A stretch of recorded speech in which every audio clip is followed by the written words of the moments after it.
अस्सलाम वालेकुम।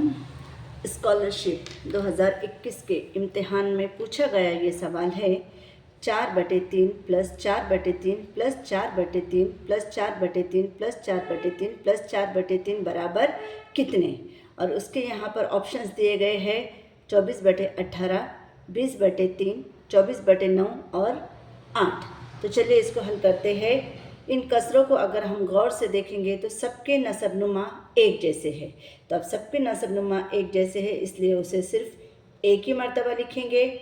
और अब ये 4 में 4 को प्लस करना है, तो ये 4 कितनी मर्तबा है? 1 2 3 4 5 6। तो 4 ज़र 6 कर देंगे इसको। 4 छक्के 24/3, इसको हम मुख्तसर कर देंगे। 3 एका 3, 3 8 24।